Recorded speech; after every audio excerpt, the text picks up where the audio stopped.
caught in the streams of life, like the pain and the sorrow.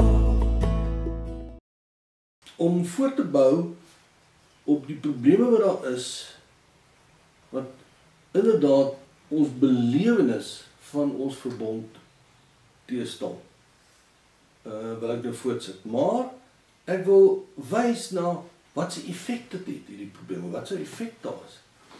Ja, gedink daaraan dat vanweer die feit dat ons nie die woord so beleef nie, die manifestasie van jou gebede. Nou, jy weet, dit kan verskil van klomp-mense. Dit kan verskil van persoon tot persoon. Maar weet julle wat, ek het 'n baie lang geskiedenis gehad met gebed. En dit was altyd lysies gewees en ek het lysies gemaak en ons het gebid. Ons het elke dag gebid. En dan bid ons vir Jannie en ons bid vir Sunny en ons bid vir hierdie ou, ons bid vir daai. Tot op 'n punt toe ek begin teruggaan om te kyk na wanneer word hierdie gebede beantwoord. Toe kom ek agter maar word nie beantwoord nie. Toe begin ek nou vra maar waarom word die gebede nie beantwoord nie? Waarom werk dit so?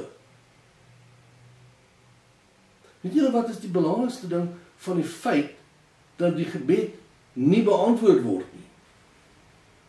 Dus met wie praat jy? Ek moes daar net agterkom, ek maak my oor toe en ek begin praat met man, met wie praat ek? Wie sou ons aanvaar man as die Here, as dit vir jou daardie realiteit? So die feit dat ons nie die belewenis van die woord het nie, maak gebed abstrakt. En dan sal ons nog skrif bid ensovoorts, maar kyk net. Weet jy wat is die belangrikste ding? Die heel belangrikste ding. Toe die Here nou uiteindelik in my getuienis het ek het gedeel, en as jy nou nog nie die getuienis geluister het nie, weet jy wat? Maak 'n punt daarvan en luister daarna. Dit is nogal interessant. Ek het self verbaas gewees nadat ek daai opnames gedoen het. Maar waaroor het dit gegaan? Toe ek gekonfronteer word in my lewe vir die feit dat, waarom dien ek God? Toe besef ek, maar dit gaan oor my. En toe besef ek, maar ek moet hom lief hê. Toe sê ek, maar ek kan hom nie lief hê nie. Moet ek hom lief hê?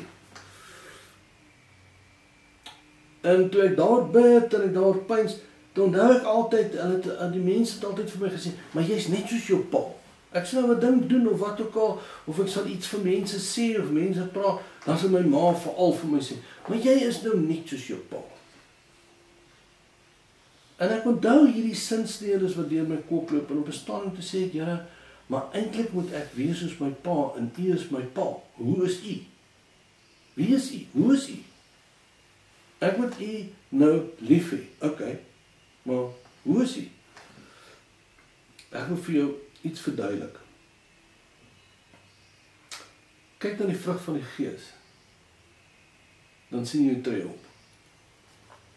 So as hulle vir my sê ek is soos my pa, dan moet ek mos wees soos die vrug van die Gees. Maar ek is nie. Inteendeel, glad nie. Lankmoedig, sagmoedig. Wat? Joy. Regtig? Joy. Okay, peace. Peace, nee? En vat my net op 'n maandagoggend en jaag my hier rond tussen die kliënte en dan kyk jy die peace. En toe besef ek, waar begin die vrug van die Gees? By liefde. Dus die eerste ding is liefde. En wat lees ons? God is liefde. En jy weet hoe God is, hy is liefde. En daai liefde moet jy sien soos 'n diamant. Groot diamant. En dan vat jy daai diamant en jy draai hom so stadig terwyl 'n lig op hom skyn. En dan sien jy flits groen en dan sien jy flits rooi en so blits hy geel. Dis die ander aspekte van die vrug van die Gees. So die basis van die vrug van die Gees in jou lewe is liefde. Waar kry jy dit? By jou pa. Jy gaan nie dit probeer naal nie. Die manifestasie van liefde, is dit nie die kernding nie, maar omdat ons nie die woord beleef nie, en omdat ons nie verstaan wat ons verbond is nie, dit geen werking in ons gee. Geen werking in ons lewe nie. Hoe het ek dit geleer? Man, ek het ongelukkig probeer intrek in 'n parkeerplek hier by Pick n Pay. En ongelukkig was daar 'n ou in 'n blou kombi met 'n Mpumalanga nommerplaat, met 'n visie op. Dit het ek nie geweet nie. Maar ek probeer intrek, ek het nie die visie gesien nie, maar hy druk daar voor my in, jaag in die parkeerplek in, ruk die deur oop, klim uit, en hy begin net vir my vertel, hoe is dit? Wat 'n wonderlike kind van God. Wat is die probleem? O nee, maar hy probeer nie hard genoeg. Dis nie dit nie. Die woord het nie in ons lewens vrug gedra. Weet jy wat was die beste getuienis wat ek tot nog toe geloor het? Daai een van Swiegelaar. Onthou julle, ek weet nie of julle vir Swiegelaar ken nie. Julle kan gerus wel gaan soek daar op YouTube. Hy was die hoof van die Sataniese kerk. Nou jy weet, as jy so diep in satanisme in is, broer, hoe kom jy by die Here uit? Hoe kom jy by die Here uit? En hy vertel hy by die Here uitkom. En hy het Jesus gehaat. Hy sê my, hy was besig om 'n opname te maak, en het hom gevra om 'n opname te maak by 'n radiostasie, en hy vertel van satanisme en hoe dit gaan. Toe hy klaar is, toe was daar 'n vrou as deel van die span wat die opname gemaak het. En sy loop na hom toe, en sy hou hom vas. En toe sy hom vashou, toe val daar 'n vrede oor hom. Sy het niks gesê nie, sy het niks gepraat nie. En Swiegelaar het 'n ontmoeting met die liefde van God. Hoor mooi. Hy het 'n ontmoeting met die liefde van God. En vir die eerste keer besef hy, hier's iets anders. Daai selfde aand is hy besig met 'n ritueel, 'n sataniese ritueel wat hy was besig om uit te voer, dis volgens sy getuienis. En die volgende oomblik, toe staan daar iemand agter hom, en toe hy omdraai terwyl hy besig is met die ritueel, toe sien hy dis Jesus. En hy weet toe nie dis Jesus. En hy vra, wie's jy? En Jesus sê vir hom, nee, ek is Jesus.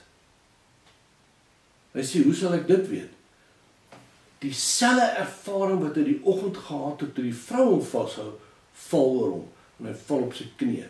Wat het Swiegelaar ontmoet? Die liefde van God. Weet julle wat was die grootste ding in my lewe wat ek besef het? Dis waaroor dit gaan. Ons moet daai ou kry om nou die evangelie te ek het in die Hebreëse strate op en af geloop. Jy moet nou luister, jy moet nou disippels van alle nasies maak. En nou moet jy moet nou die evangelie verkondig, en jy moet dit tydig en ontydig doen. En jy moet 'n kursus loop. Ek het dit gedoen. Wat het gebeur? Niks. Laat niemand hier afneem nie. Want dit is totaal verkeerd. Wat bedoel ek daarmee? Moet jy nie die evangelie verkondig? Glad nie, dis nie wat ek sê nie. Het gaan oor die wysheid. Want jy sien, disippelskap is nie om 'n ou te kry om 'n sondagsgebed te bid. Disippelskap is hy loop agter jou aan. Hy volg jou. En dit wat jy doen, leer hy hoe om agter Jesus aan te loop.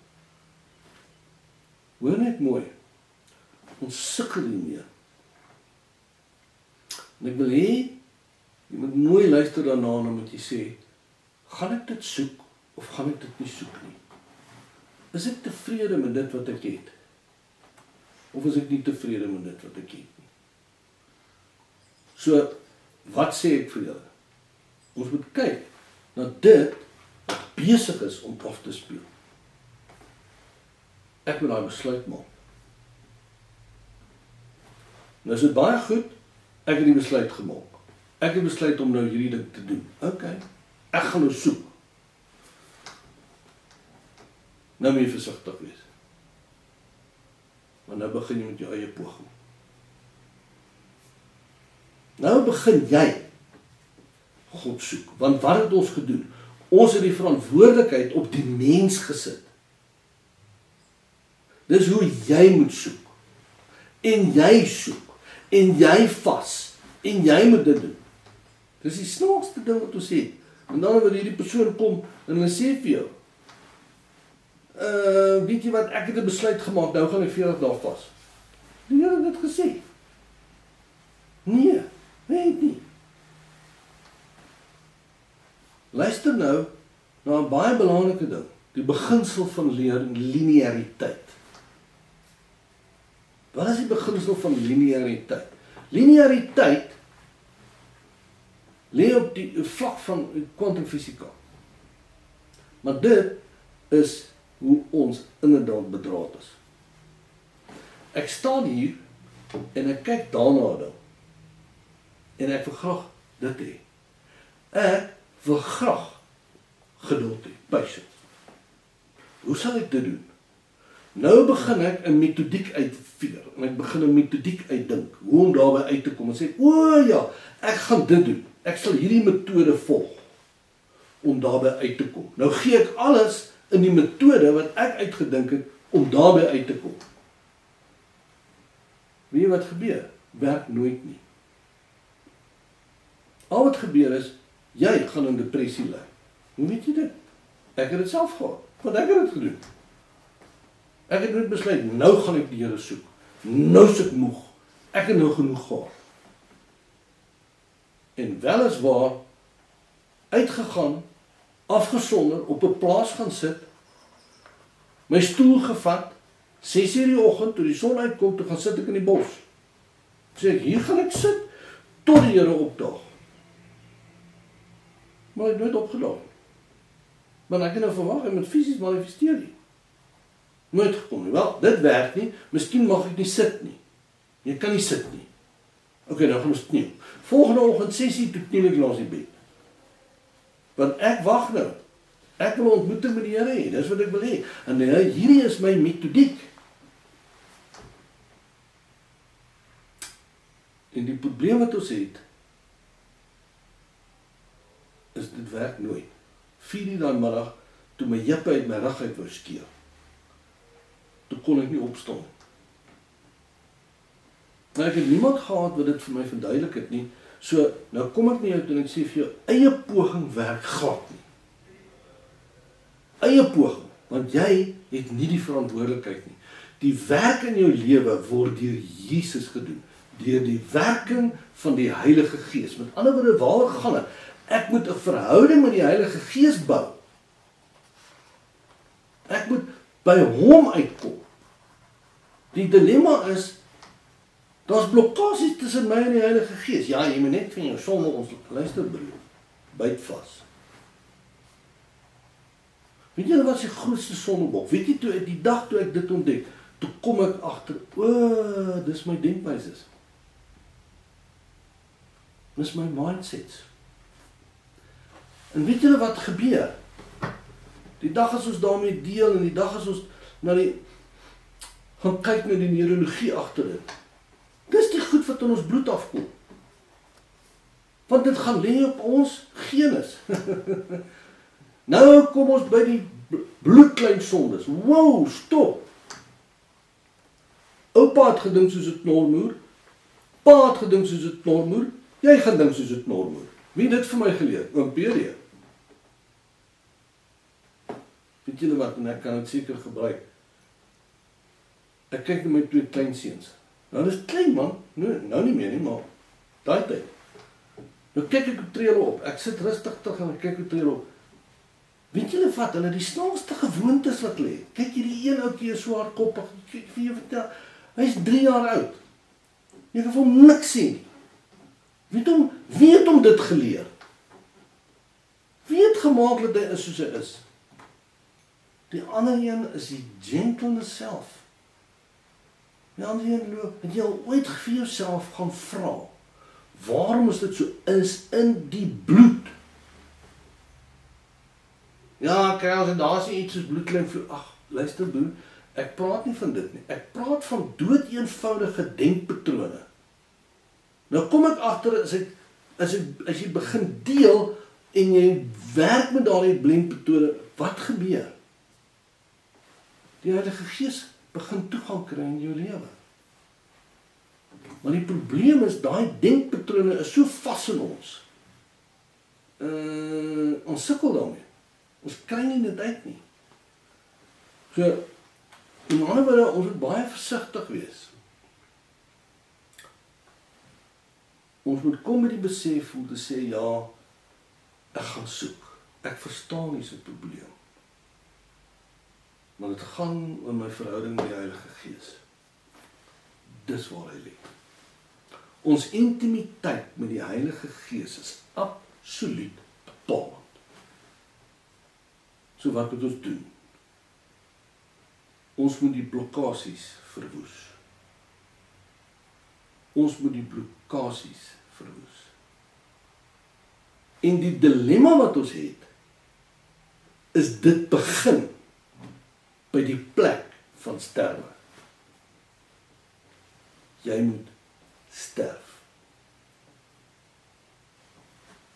En waar sien ons dit? Romeine 6, Galasiërs 2 vers 20.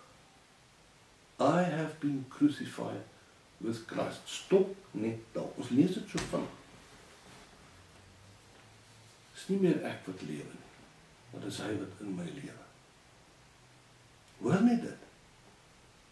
So nou verstaan ek, hier's blokkades in my lewe, hier is goed wat in my denkwyse patrone vasgevang is. Hoe deel ek daarmee? Wel, ek moet sterf. En nou kom ons, en ek het nog nooit, ek het dit in die Bybel gelees, maar dit was nog nooit deel van my benadering nie. Nou moet ons versigtig wees. Maar nou sal baie mense kom en as hulle gebedjie bid of wat ek al, ek het echt gekom dit werk. Weet jy nou wat is daar 'n probleem waarmee ons daarmee moet deel? Jy kan nie twee verbonde hê nie. Jy kan nie twee verbonde hê nie. Ons is besig nou om te kyk na hoe die Heilige Gees ons dieper vat in hierdie verhoudinge. Ons kyk hoe die Heilige Gees besig is om ons soontoe te vat. En daarom kom ons by die sterwe, want die sterwe gaan deel met my probleme in my intimiteit met God. En die heel eerste ding wat ons moet besef, is jy kan nie twee verbonde hê nie. Jy kan nie. Jy kan net een verbond hê. En dis waar ons moet stilstaan. En ons moet vir mekaar sê, ons moet deel met die verbond van Anna. En daarna gaan kyk. Nou waarom doen ek dit? Waarom gaan ek daarmee doen? Om 'n begeerte te hê, om God lief te hê. So waar kry ek dit? Waar kry ek hierdie begeerte? Dis kardinaal. Hoor net wat sê Hernandez hieroor. En dit is my so 'n goeie beskrywing wat hy gegee het. Jesus transforms your soul into a spiritual hunger to be with him. Hoor net mooi, he transforms your soul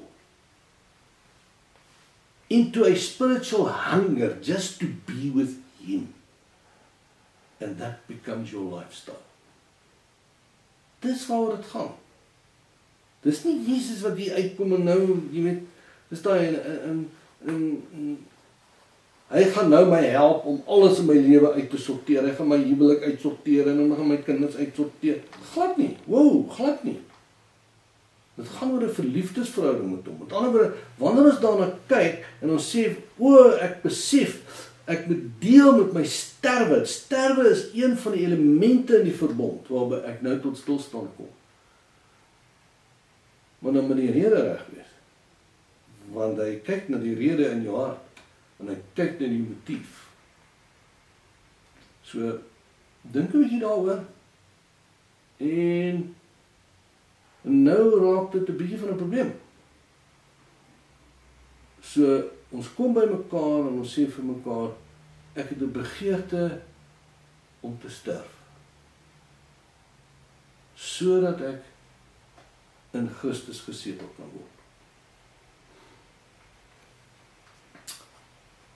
Terwyl julle dit gaan oorweeg tot ons weer by mekaar is, of tot ek weer die volgende opname kan by mekaar sit, dink daaroor.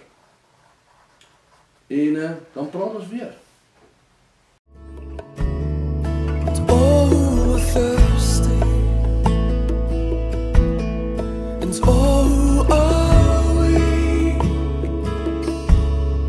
Come to the fountain, dip your heart in the streams of life, let the pain and the sorrow